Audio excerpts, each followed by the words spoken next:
feliz estoy de estar aquí con los hermanos Arcega. ¿Cómo estáis? ¿Os habéis quedado como impresionados? No, yo estoy muy bien, yo estoy fenomenal. Os veo fenomenal a los estoy que me dos. salgo.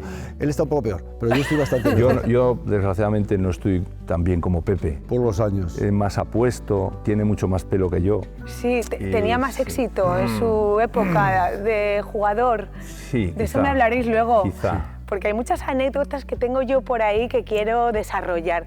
Pero antes de nada, quiero hablar de esa final de la Copa del Rey contra el Barcelona, que era un equipazo. ¿Os imaginabais ganar? No. La cosa no venía precisamente bien, porque la historia es que nosotros 4 partidos antes no estábamos clasificados ni para la Final Four que se jugó en Zaragoza después. Sí. Y entonces tuvimos que ganar esos 4 partidos para primero clasificarnos.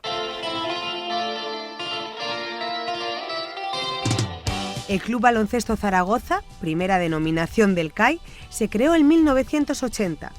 Fue uno de los clubes fundadores del actual ACB. En solo 3 años fue capaz de plantarse en una final de la Copa del Rey, que además se disputaba en su ciudad.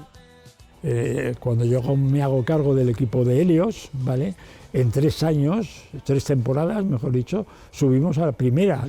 Los 80 empezaron con un dominio casi hegemónico básicamente del Madrid, y un poquito ya empezaba a asomar la cabeza el Barcelona con la generación de Epi. Pero el nuevo sistema, la Liga del ACB, los playoffs y todo esto, permite que el CAI, el TAU, hay una serie de equipos que tienen derecho a competir. Y a mí el equipo de Zaragoza, pues bueno, se me antojaba un equipo hecho con la cantera, con gente que creía mucho en los valores, muy José Luis Rubio estaba por allí. Éramos un equipo que sentíamos lo que era el club, ¿no? Lo que era la camiseta. Es que éramos todos de Zaragoza, o sea... Y entonces nos toca la final contra el Barcelona. Era un equipazo en ese momento.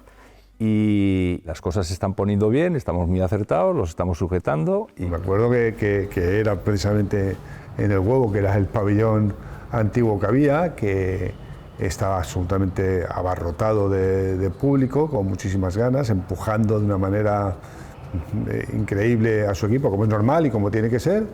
La verdad es que el ambiente en el famoso Huevo que se llamaba, pues la gente apretaba.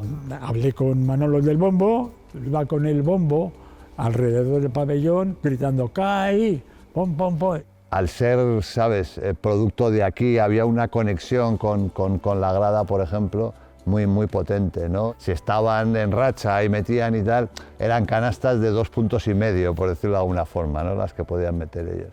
Y que el partido fue muy disputado, o sea, continuamente estábamos en igualdad, y el tramo final, aunque parecía que nosotros íbamos a llevarnos el partido, el tramo final, pues lo hizo muy bien el CAI y nos ganó. Tira el rebote, lógicamente recupera un jugador del Zaragoza, lanza, y ahora sí termina el tiempo con 81-78 y el CAI Zaragoza campeón de la Copa de Su Majestad el Rey, y la pista es invadida por el público.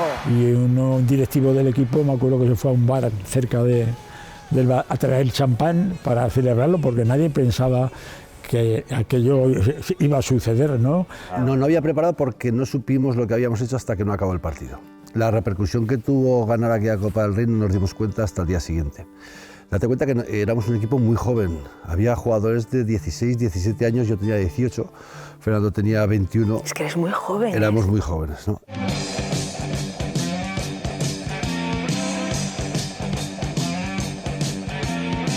Lo que pasa es que, fíjate tú qué costumbre tendríamos de recoger copas cuando me la dan como capitán en el palco. Yo la subo con tanta fuerza que el tape de la copa se cae y le pega en la cabeza a no sé quién que estaba en el palco allí. ¿Qué ha pasado aquí? Pero esto no estaba atado. Yo pensaba que era todo pegado, ¿no? Un bloque pegado, ¿no? Me imagino que esas camisetas de ese día las tendréis como oro en paño guardadas. En mi caso pasó que en el vestuario, con la euforia, entró mucha gente, y entonces un periodista me dijo, ¿me puedo llevar la camiseta? La camiseta estaba, claro, pues sudada, está en el suelo y tal, pues llévatela, ¿no? y con el tiempo me arrepentí. No nos la produzca podíamos el mismo poner. recuerdo. No, ya nos cabría. No nos cabría. No nos cabría, no, ahora. Y el pantaloncito tampoco. Aquel O sea, pantaloncito... había pantalones que rozaban lo erótico. Totalmente, los de esa época sí.